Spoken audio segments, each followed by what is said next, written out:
کہ دجال کے نکلنے سے کئی سال پہلے یہ غزوہ ہند شروع ہو چکا ہوگا، ہندوستان کی جنگ کئی سال پہلے شروع ہو چکی ہوگی، کافی عرصہ پہلے شروع ہو چکی ہوگی۔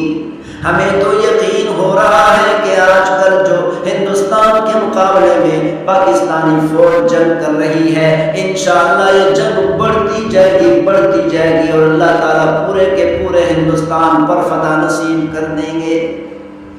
اور اتنی بڑی بشارت اور اتنی بڑی خوشخبری کے مستحق اللہ تعالیٰ پاکستانیوں کو اور پاکستانی فوج کو بنا دیں گے۔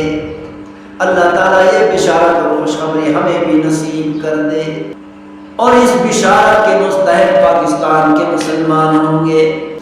اسی لیے ہر مسلمان کو چاہیے کہ ہندوستان کے مقابلے میں جنگ کے لیے اپنے آپ کو تیار کر لے۔ کتاب الفتن میں امام نعیم بن حماد رحمۃ اللہ علیہ نے غزوہ ہند کے بارے میں ایک اور روایت بیان فرمائی۔ عن کعب رضی اللہ عنہ قال، حضرت کعب رضی اللہ تعالیٰ عنہ سے روایت ہے، انہوں نے فرمایا یبعث ملک فی بیت المقدس جیشا الی الہند، کہ بیت المقدس کا ایک بادشاہ ہندوستان کی طرف ایک لشکر روانہ کرے گا، فیفتحها، وہ لشکر آ کر ہندوستان کو فتح کرے گا، فیطع ارض الہند،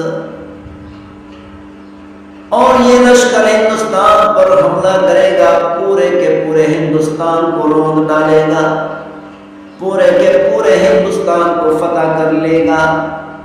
وَيَأْخُذُوا كُنُوزَهَا، اور وہ لشکر ہندوستان کے سارے خزانوں کو سمیٹ لے گا۔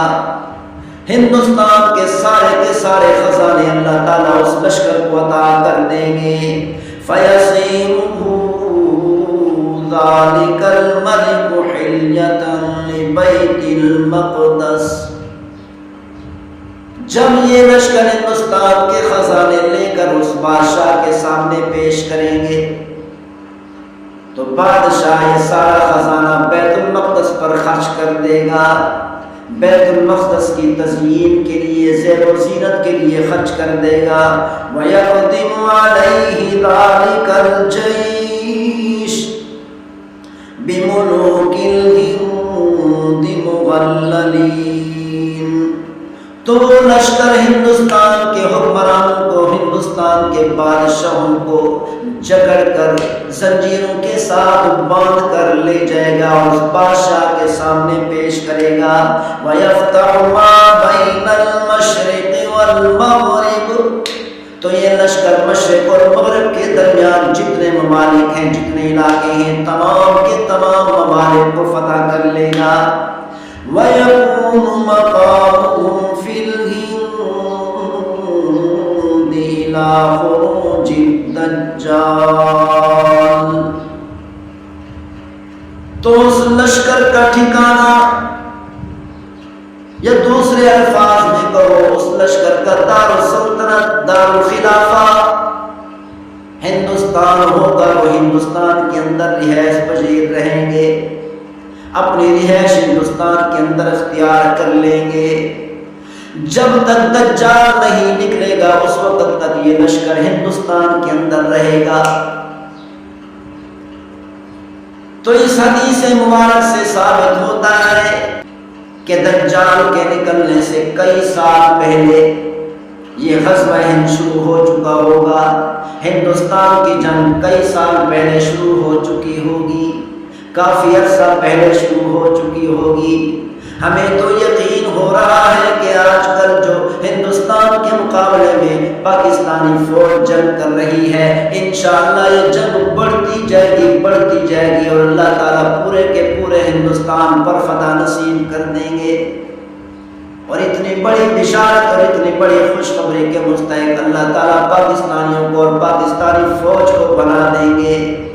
اللہ تعالیٰ یہ بشارت اور خوشخبری ہمیں بھی نصیب کر دے۔ پیغمبر صلی اللہ علیہ وسلم نے بطور بشارت کی بھی بیان فرمایا کہ غزوہ احد ہوگا، اور غزوہ احد کے اندر جو مسلمان شریک ہوں گے اللہ تعالیٰ ان کو جہنم سے آزادی عطا فرمائیں گے، اور اللہ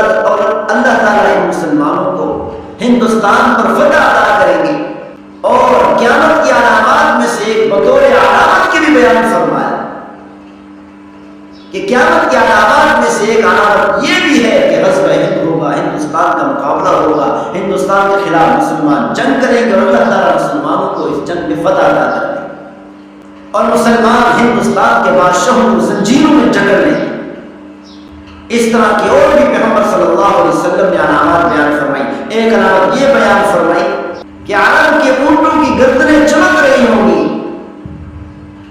کئی سو سال پہلے عرب کے اندر ایک بہت بڑی آگ لگی، جس آگ کے اندر کافی اونٹ جل گئے، اونٹوں کی گردنیں آگ کی وجہ سے روشن ہو رہی تھی۔ تو امام نبوی رحمۃ اللہ علیہ نے لکھا ہے، فرمایا جو پیغمبر صلی اللہ علیہ وسلم علامت بیان فرمائی تھی، قیامت کی علامات میں سے علامت بیان فرمائی تھی کہ عرب کے اونٹوں کی گردنیں چمک رہی ہوگی، اس سے مراد وہی آگ ہے۔